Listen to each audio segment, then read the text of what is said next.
तो जैसा कि आप अपने स्क्रीन पर देख पा रहे हैं, यहाँ एक तरफ एक अमीर आदमी है, एक रिच पर्सन है जिसके पास घर भी है, गाड़ी भी है, बंगला भी है और शायद माँ भी हो। और वहीं दूसरी तरफ एक गरीब आदमी है, एक पुअर पर्सन है जिसके पास हो सकता है कि शायद इनमें से कोई भी चीजें ना हो।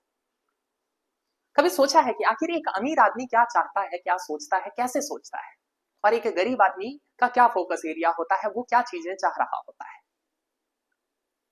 इस चीज को समझने के लिए हम एक फ्रेमवर्क को यूज कर सकते हैं which was given by Maslow.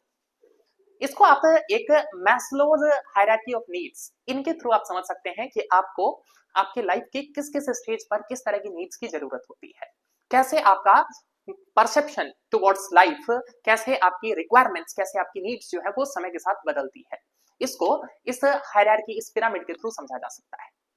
Maslow का मानना था कि सबसे पहली हमारी जो नीड होती है वो होती है हमारी फिजियोलॉजिकल नीड्स। जैसे कि सबसे पहले हम अपने फिजियोलॉजिकल नीड्स को सोचते हैं, जिसमें क्या आता है आपका air, water, food, shelter, clothing, reproduction. ये सारी चीजें हमारी फिजियोलॉजिकल नीड्स होती है। मनुष्य सबसे पहले अपना पेट भरने के बारे में सोचता है। अगर पेट में आग लगी हो, अगर पेट खाली है ना, तो मनुष्य जो है ना वो सेफ्टी, स्टेटस, रेस्पेक्ट, ऑनर, इन चीजों के बारे में बिल्कुल नहीं सोचता है। ठीक है, तो that is the reason why सबसे पहले आपका आता है फिजियोलॉजिकल नीड्स। देख लीजिए वही चीजें यहाँ पर मेंशन है। जब ये नीड्स आपकी पूरी हो जाती है, then we come to the second stage which is your safety and security related concerns. तब आप चाहते हैं कि आपकी पर्सनल सेफ्टी जो है वो बनी रहे, तब आप हेल्थ के बारे में, तब आप अपने पैसों की सिक्योरिटी के बारे में, safety, property, employment, job security और रिसोर्सेस के बारे में सोचते हैं। पहले नहीं सोचते हैं। एक जो गरीब आदमी होता है वो ये नहीं सोच रहा होता है कि वो जो खाना उठाकर खा रहा है या वो जो खाना खा रहा है क्या वो साफ तेल में बना हुआ है कि नहीं, उसके अंदर जो इंग्रेडिएंट्स हैं क्या वो हेल्दी है कि नहीं, वो इन बारे में नहीं सोच रहा होता है, वो बस पेट भरने के बारे में सोच रहा होता है। समझ गए? एक बार जब आपकी ये रिक्वायरमेंट्स पूरी हो जाती है तो फिर आप सेफ्टी रिलेटेड कंसर्न्स के बारे में सोचते हैं। इसके बाद जो अगला स्टेज आता है वो आता है लव का और बिलोंगिंगनेस का, यानी कि थर्ड स्टेज में अब तब आप सोचते हैं कि कोई मुझे प्यार करे, लव, फैमिली हो, मुझे भी लोग चाहें, ठीक है ना, फ्रेंडशिप के बारे में, sense of what, sense of belongingness, sense of connection, इन चीजों के बारे में तब आप सोचते हैं। पहले स्टेज में नहीं सोचते हैं। ये सब बॉलीवुड का बनाया हुआ भ्रम है कि हम सूखी रोटी भी खा लेंगे लेकिन शादी इसी के साथ करेंगे, हम प्यार करेंगे इन्हीं के साथ। ये चीजें बहुत बाद में आती है। पहले फिजियोलॉजिकल नीड्स, देन सेफ्टी, और तब जाके लव और बिलोंगिंगनेस वाली आपकी नीड्स जो है वो सामने आती है। एक बार जब ये स्टेज पूरा हो जाता है, then you start thinking about something different. तब आप अपने स्टीम के बारे में सोचते हैं, तब आप अपने स्टेटस के बारे में सोचते हैं, आप अपने रिकॉग्निशन के बारे में सोचते हैं, तब जाकर आप फ्रीडम वगैरह की बात करते हैं।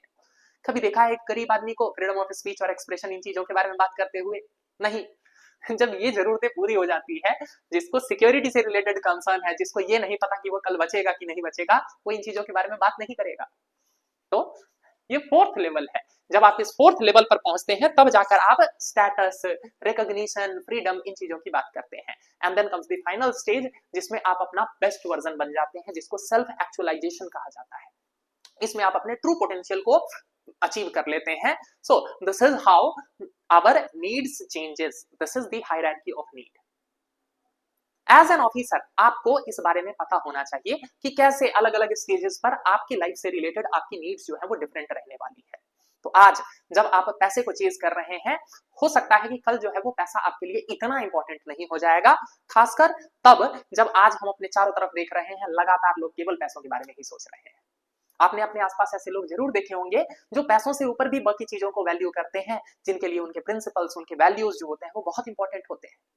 आखिर ऐसा क्या है जो उनको बाकी लोगों से डिफरेंट बना रहा है? ये चीजें हैं। क्यों? क्योंकि हो सकता है कि वो इस स्टेज पर पहुंच चुके हों और उनके लिए रेस्पेक्ट, उनके लिए ऑनर ये ज्यादा इंपॉर्टेंस रखता हो। सर आखिर इन चीजों के बारे में हम जान क्यों रहे हैं? इन चीजों का आप यूज कर सकते हैं, इस तरह के फ्रेमवर्क्स का आप यूज कर सकते हैं अपने एथिक्स के पेपर में, अपने मार्क्स को एनहांस करने के लिए, अपने स्कोर को बढ़ाने के लिए।